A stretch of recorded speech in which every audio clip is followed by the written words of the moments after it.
La véritable carte du cercueil Sakina en Iran est nécessaire. Le chaos règne en Iran. Les motivations de Netanyahou pour rechercher le cercueil sont claires. Bismillah, Rahman, Rahim, Assalamu alaikum rahmatullah wa barakatahu, je suis Mel Armadami. Toutes les louanges sont pour Allah. Nous le louons et recherchons son aide. Je témoigne qu'il n'y a pas d'autre Dieu qu'Allah, et que Muhammad, que la paix soit sur lui, est le serviteur d'Allah et le dernier prophète. Narine, je sais que tu es conscient que le secret de l'un des plus grands royaumes du monde est sur le point d'être révélé. Le turban Sakina est considéré comme sacré dans les 3 grands textes religieux, l'islam, le christianisme et le judaïsme. Sa carte a été obtenue de l'Iran. Le plus étonnant, c'est qu'Israël a envoyé ses services secrets en Iran pour obtenir cette carte. Il ne s'agit pas d'une affaire ordinaire. Nous sommes à la recherche d'un objet dont on dit depuis des siècles qu'il recèle le pouvoir et les bénédictions de Dieu. Le turban Sakina était une arche sacrée à l'époque des bannis Israël. Signe des prophètes et des saints. On dit que la communauté qui possède ce cercueil est invincible au combat. C'est pourquoi Israël veut obtenir cette carte à tout prix, mais maintenant l'Iran la veut aussi. Il ne restera pas silencieux car qui gagnera dans cette course à la Kidirust? L'Iran. Pour bien comprendre cette vidéo, regardez-la jusqu'à la fin. Narine, signe des prophètes et des saints. La communauté qui possède ce cercueil est invincible au combat. C'est pourquoi Israël et maintenant l'Iran veulent obtenir cette carte à tout prix. Il ne restera pas silencieux car qui gagnera cette course de leur à Kidirust? L'Iran? Pour bien comprendre cette vidéo, il faut la regarder en entier. Avant cela, nous allons parler de la récente découverte de la carte du cercueil Sakina. Il est important que nous comprenions d'abord l'importance historique et religieuse du cercueil Sakina. Quel cercueil magique, celui qui l'acquiert peut conquérir le monde. À sa recherche, les Juifs ont perdu de nombreuses places. Que contient ce cercueil? La réponse à ces questions se trouve dans l'histoire et le jugement dernier. Nous allons découvrir l'arche la plus miraculeuse du monde, le cercueil Sakina. Tout au long de l'histoire, les musulmans, les chrétiens et les Juifs se sont opposés, mais le cercueil Sakina témoigne de l'unité et des valeurs communes de ces religions. Ce cercueil est un objet magique et sacré qui a apporté la paix et la tranquillité dans le cœur des croyants pendant des siècles. Il s'agit d'un héritage vénéré, transmis par des prophètes comme Hazrat Adam al-Salam à Khatamu el-Anbiya, ce qui lui confère une grande valeur et un caractère sacré. Cette boîte est appelée le cercueil Sakina parce qu'elle apporte satisfaction, confort et paix aux gens. On l'appelle le cercueil parce que la femme qui en a été sortie a été ramenée au même endroit. Il existe différents points de vue à ce sujet. Les bannis Israël considéraient cette arche comme très puissante, croyant que la miséricorde de Dieu s'était éloignée d'eux et que de mauvais jours allaient arriver. Les Juifs et le Messie affirment que le cercueil a été fabriqué par Sakina Musa al-Salam sur ordre divin et qu'il contenait une pierre de fer que Dieu lui avait accordée. Ces croyances sont profondément ancrées dans la religion juive. Talimabad a été nommé d'après les bannis Israël, et l'on croit qu'Allah l'a fait descendre du ciel pour le peuple. Il était considéré comme un cercueil très sacré et était toujours conservé dans le lieu saint. Le chef le portait lui-même et une escouade de l'armée restait toujours avec lui pour le protéger. C'était un signe de bénédiction, un rappel constant de la faveur de Dieu. Il était tenu devant l'armée, au milieu du peuple, et l'on croyait que la bénédiction de ce cercueil appartiendrait toujours aux bannis Israël. Cependant, Bani Israël désobéit aux ordres d'Allah et commet ouvertement les péchés qu'Allah a interdits. Par conséquent, au cours d'une bataille, le cercueil fut perdu, entraînant leur inévitable défaite. Le cercueil a été retrouvé par la suite dans le Talmud de Harat. Le Coran affirme que leur prophète a déclaré que le retour de l'arche signifierait leur règne en tant que roi du Talouk, et qu'elle contiendrait la massue sacrée de leur Seigneur et les reliques laissées par Moïse et Aaron. Les anges la ramèneront, et il y a là un grand signe pour ceux qui ont la foi. Ce cercueil ne restera pas chez les Mouchraïkines jusqu'à ce jour. Ce cercueil leur a causé des ennuis depuis son arrivée, et ils ont finalement décidé de le déplacer. Ils l'ont mis sur une charrette à bœufs et l'ont emmené hors de leur région. Les anges ramenèrent la charrette à Bani Israël, comme l'indique également le Coran. Avant Hazrat Daoud, il n'y avait pas d'arrangement spécial pour conserver ce cercueil, et une tente fut donc dressée dans le campement. Hazrat Daoud, agissant sur ordre divin, a lancé la construction de la maison d'Allah, qui se trouve précisément à l'emplacement de la Masjid Aqsa aujourd'hui. Cette magnifique structure a été achevée sous le règne de son fils, Hazrat Suleiman, et est connue sous le nom de Haïkal Sulaimani. Après sa construction, le cercueil de Sakina y fut conservé avec le plus grand respect, faisant de cet endroit le lieu le plus sacré pour les Juifs. Les gens ont causé beaucoup de dégâts à ce temple, mais le roi de Babylone, Bakht Nasser Banu Kad Nasser, l'a complètement détruit et y a mis le feu. Il s'empare de tous les objets de valeur. Avec le cercueil Sakina, les objets de valeur furent emportés. Dans le chaos, le cercueil disparut et il n'y a aucune preuve de son emplacement. L'arche, comme il est écrit dans Qassu el-Anbiya, a été emportée d'Israël par les mutualistes et conservée dans leur temple de Béthune. Le Coran le confirme. Après que les anges eurent remis le coffret, ils furent chargés de le protéger. À l'intérieur de la boîte se trouvaient les tablettes inscrites d'Ali Moussa et d'El Haron, ainsi que les tablettes de pierre qu'Allah avait accordées à Hazrat Musa al-Salam. Le manuscrit original de la Torah a été inscrit par Hazrat Musa al-Salam et confié aux soins des Bani Lavi. Une bouteille a été remplie d'eau et conservée en lieu sûr afin que les générations futures se souviennent de la faveur d'Allah accordée à leurs ancêtres dans le désert. Le bâton de Moïse se trouvait également dans cette boîte. De nombreux spécialistes de l'Antiquité, notamment de la religion juive, sont à sa recherche. Ils espèrent y trouver la même spiritualité que celle qui leur a été donnée.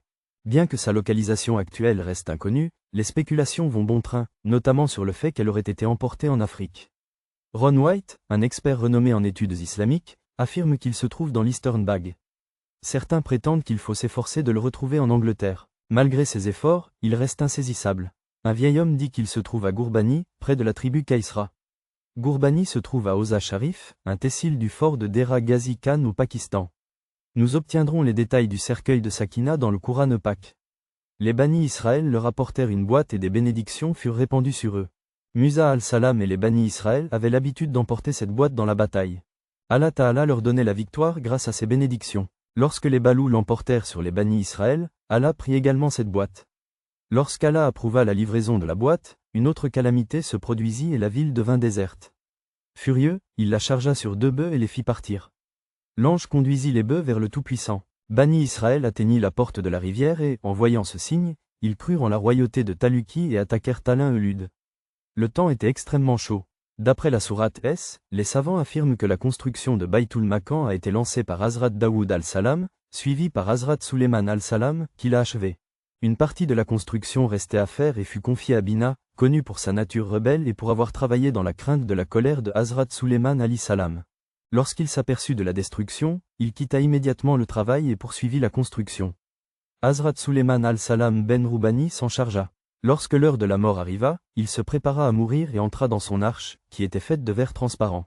Tous les yeux venaient de l'extérieur vers l'intérieur et, selon sa coutume, il se tenait debout avec un support pour l'adoration, de sorte que même après avoir quitté l'âme, le corps de cette personne restait dans sa maison. L'âme de Suleiman al-Salam a été capturée à l'heure prévue, mais il avait l'habitude de sortir de sa maison avec son épée à la main. Il était absorbé par la prière, et ce n'était pas la richesse de l'âme que je pouvais approcher et voir. Suleiman al-Salam continua à travailler comme un esclave jusqu'à ce qu'une année s'écoule et que le reste des travaux de construction de Baytul Maqam soient achevés.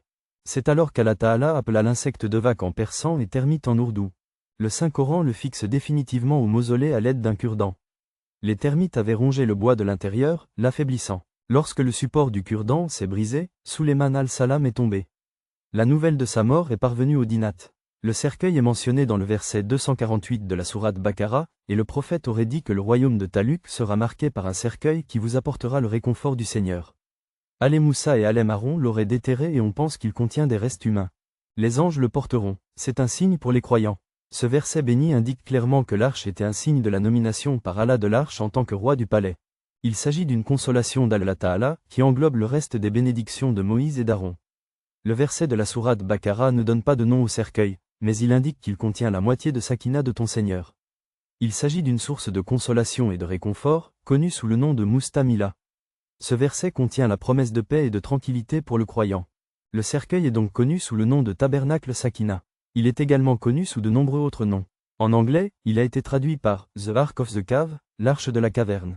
L'arche de la promesse, l'arche de Misak, l'arche pure, l'arche de Dieu, l'arche de la puissance de Dieu, l'arche de la promesse du Dieu de tous les moyens et l'arche du Goï. Cette arche est fabriquée en bois de Shamshad et est recouverte d'or de l'intérieur à l'extérieur, même sur son couvercle. Il s'agit d'une boîte unique recouverte d'or, longue de 3 mètres et large de 2 mètres, sur laquelle sont assis 2 oiseaux. Il y a beaucoup d'opinions et de narrations différentes au sujet de ce cercueil, Sakina, ou boîte, Musadik. Selon la narration, Sarat a été révélé à Adam al-Salam, c'est-à-dire, en même temps que vous, par le haut. Il a ensuite été transmis en héritage de génération en génération dans votre descendance, jusqu'à ce qu'il atteigne Hazrat Yaqub al-Salam, puis Hazrat Musa al-Salam l'a transmis à Hazrat Yu al-Salam, et après vous, Bani Israël l'a occupé.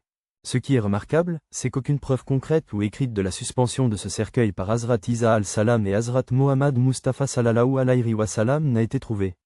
Toutefois, les érudits affirment qu'il s'agit du mirat d'un millier de prophètes. Ce cercueil est l'adjoint du prophète et guidera le monde. Il témoignera de votre imama, tout comme la royauté des Taluki. Après avoir épousé Arad Bilki, la mère du peuple, Arad Suleiman al-Salam, elle se rendit dans sa patrie, Aksum, et y donna naissance à un beau-fils, qui s'appelait Ibn Hakim. À l'âge de 22 ans, il se rendit à Jérusalem pour retrouver son père. Lorsqu'il tenta de revenir, Hazrat Suleiman al-Salam envoya ses courtisans et le cercueil Sakina avec lui.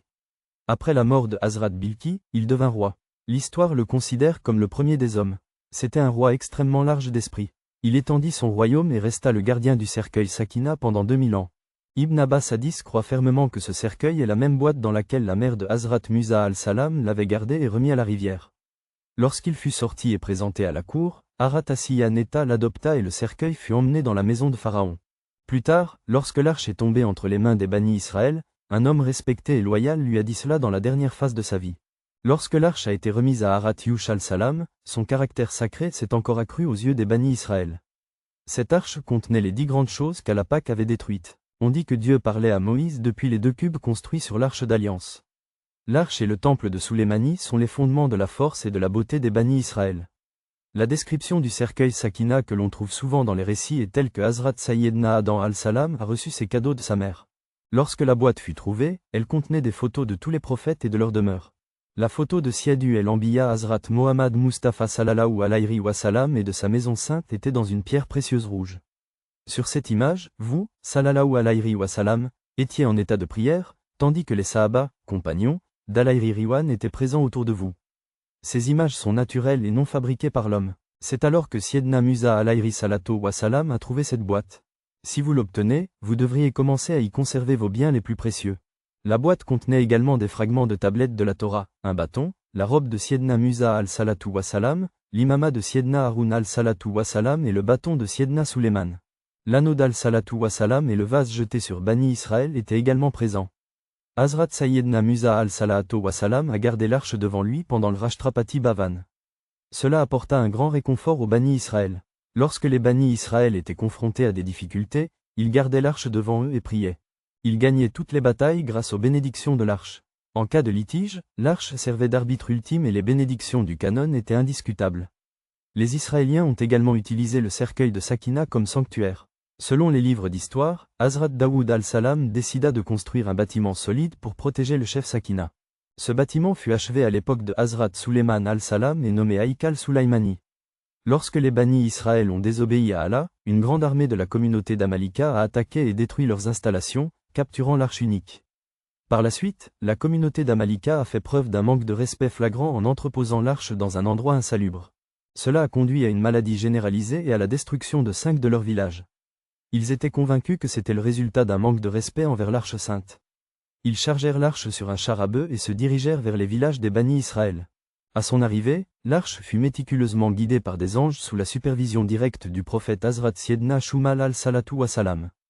Bani Israël reçut cette immense bénédiction. Après cet incident, Bani Israël a de nouveau reçu une bénédiction.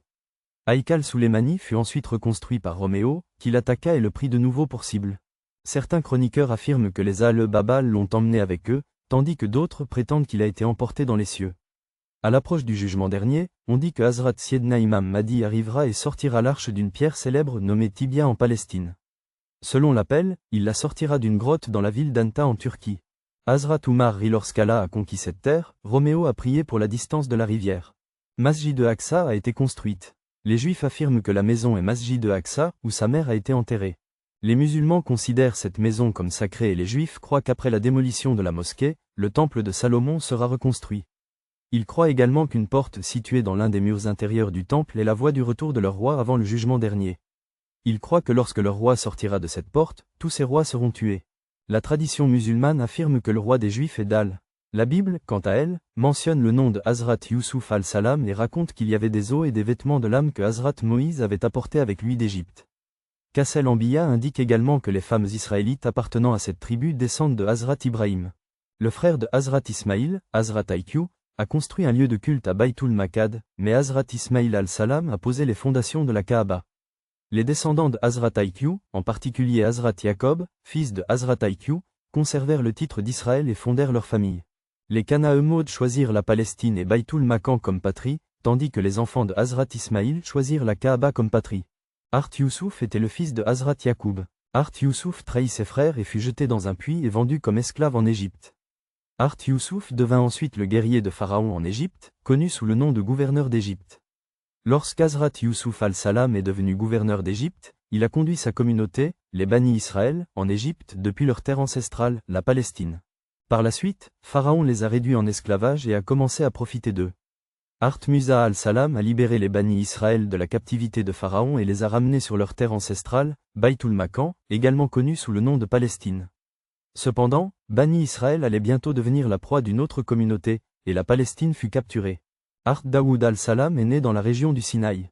Il aida le roi de Baïtul Maqan à lutter contre les envahisseurs iraniens et vainquit le roi envahisseur iranien et son puissant peuple, Al-Lud. Le roi de Palestine donna alors sa fille en mariage à Hazrat Daoud. Après sa mort, Hazrat Daoud devint roi de Palestine et les Bani Israël s'installèrent à nouveau à Baïtul Maqan. Après la mort de Hazrat Daoud, Hazrat Suleiman al-Salam devint le roi de Palestine, marquant une époque unique dans l'histoire où les Juifs dominaient un formidable royaume.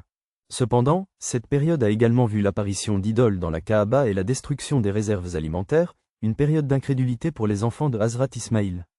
Hazrat Suleiman al-Salam a construit le temple de Souleymanie à Baïtul Maqad. Hazrat Suleiman a jeté les bases d'un lieu de culte pour les Bani Israël. Des années après sa mort, Al-Babil a attaqué la Palestine, détruit le temple de Souleymanie et réduit les Bani Israël en esclavage. Au cours des 500 années suivantes, lorsque le royaume babylonien a décliné, les Bani Israël ont de nouveau atteint la terre de leurs ancêtres, la Palestine, et Baïtul Maqad. Ils établirent leur autorité et construisirent le temple de Souleymanie. Après de nombreuses années, Alexandre le reconstruit à nouveau. Aham envahit la Palestine, asservit les Juifs et les expulsa du pays. Les descendants d'un important chef arabe, qui avait régné sur la Palestine, lancent une attaque féroce pour récupérer la terre de leurs ancêtres. Après de nombreuses années, l'Empire romain a attaqué la Palestine et réduit les Juifs en esclavage. Après des années de résistance, les Juifs ont été expulsés de leur patrie. Le fort de Souleymanie est détruit et les Bani Israël sont dispersés dans différentes parties du monde. L'Iran s'empare de la Palestine et de Baïtul Maqan après avoir vaincu les Romains de manière décisive. Les musulmans ont ensuite vaincu les Iraniens et pris le contrôle de Baïtul Maqan et de la Palestine. Pendant une brève période, les royaumes chrétiens l'emportent sur les musulmans et s'emparent de Baïtul Maqan et de la Palestine. Cependant, sous le commandement de Salahuddin Ayyoubi, les musulmans ont rapidement vaincu les forces chrétiennes, reprenant le contrôle de Baïtul Maqan. Pendant ce temps, les Bani Israël, ou Juifs, n'ont pas pu retourner en Palestine. Après la défaite ottomane à Gambie, les forces chrétiennes ont contraint les Juifs du monde entier à se réinstaller dans leur Palestine natale, créant ainsi un nouvel État d'Israël. Les Juifs qui les ont aidés veulent reconstruire le temple de Salomon. Ils sont convaincus que le cercueil de Sakina est caché dans les fondations du temple. Musulmans, chrétiens et Juifs ont toujours été en désaccord les uns avec les autres, mais il y a une chose sur laquelle ils sont tous d'accord, le cercueil de Sakina. Il s'agit d'un cercueil magique et miraculeux, dont l'existence a été annoncée par Dieu Vande Karim lui-même dans son Kalam Balwat, au verset 248 de la sourate Baqara. Dieu l'appelle le réconfort des cœurs des croyants et l'héritage de tous les prophètes depuis Adam jusqu'à la fin. Les écrits de tous les prophètes y sont présents, ce qui lui confère une importance et une sainteté extrême. Le temple de Salomon a été construit pour abriter ce cercueil, ce qui en fait un lieu sacré non seulement pour les chrétiens et les juifs, mais aussi pour les musulmans. Pour les enfants d'Israël, sa signification est primordiale. Ce cercueil est un symbole de sa grandeur et de sa gloire, et de nombreux spécialistes de l'Antiquité, notamment ceux liés à la religion juive, sont à sa recherche. Ils veulent le trouver afin de retrouver la spiritualité qui leur a été autrefois accordée. Dans Zahajik al-Rahar, plusieurs mamelouks du monde entier affirment le posséder et le porter sur eux. Toutefois, selon Hadith, il se trouverait dans une grotte en Turquie et l'imam Mahdi devrait le récupérer. Cela apportera la justice et garantira l'équité dans le monde. L'arche a été l'héritage de 124 000 prophètes, son pouvoir est donc incommensurable. L'arche a été l'héritage de 124 000 prophètes, son pouvoir est donc incommensurable. Il fallait un lieu d'une telle importance et d'une telle bénédiction pour conserver ce coffret, et Dieu lui-même a déclaré dans son Kalam Balwat qu'il était pur. Il a emmené son serviteur de Masjid Haram à Masjid Aqsa en une nuit, autour de laquelle nous l'avons béni. Nous lui avons montré les spécimens de notre pouvoir, et Allah Ta'ala est certainement celui qui écoute et voit très bien.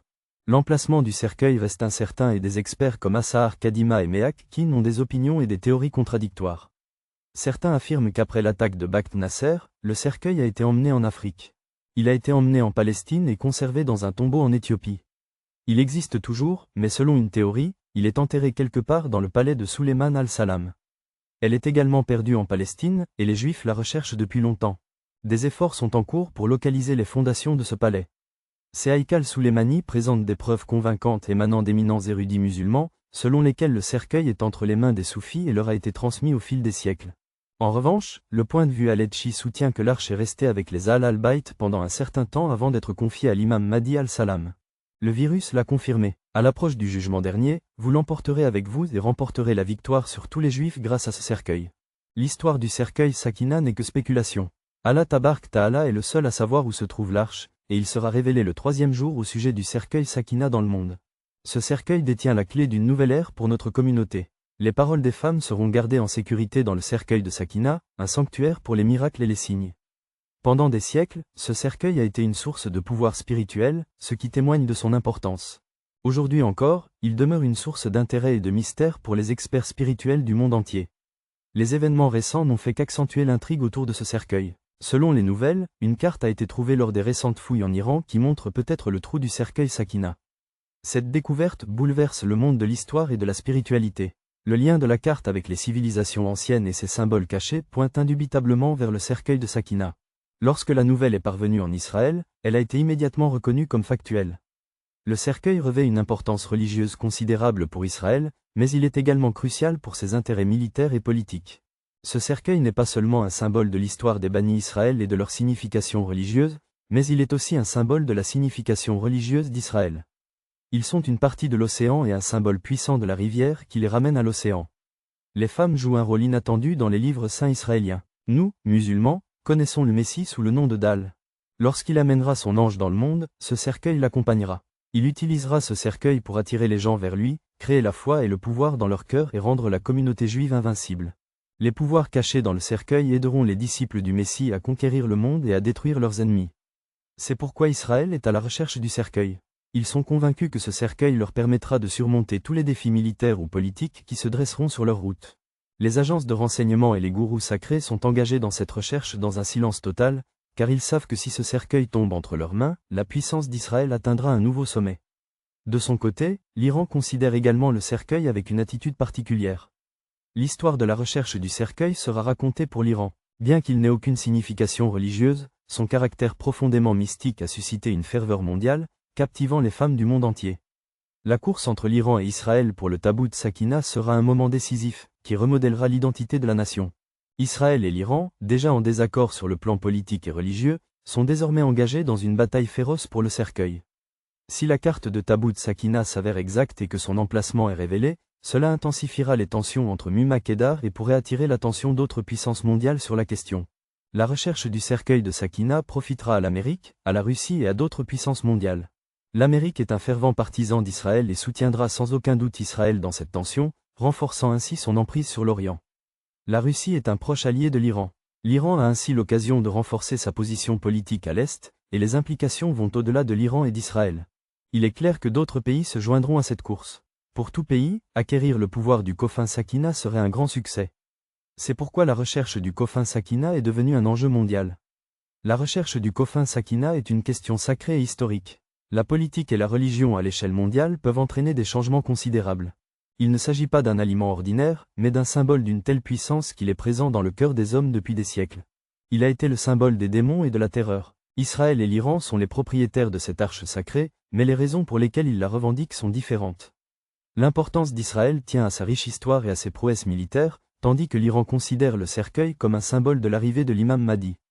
Qu'en pensez-vous? Cette arche sacrée peut-elle encore être retrouvée? Si elle est retrouvée, que se passera-t-il ensuite? Israël l'emportera-t-il ou l'Iran parviendra-t-il à ses fins? Commentez ci-dessous et partagez vos réflexions sur cette histoire étonnante. Voici notre vidéo. Nous espérons que vous l'avez appréciée. Si vous avez aimé cette vidéo, abonnez-vous à notre chaîne et appuyez sur le bouton « Cloche » pour recevoir des mises à jour sur nos prochaines vidéos. Pour recevoir des notifications sur les vidéos, abonnez-vous, aimez nos vidéos et partagez votre opinion dans les commentaires. Envoyez-nous vos questions dans les commentaires. Qu'Allah vous garde dans son honneur. Amen.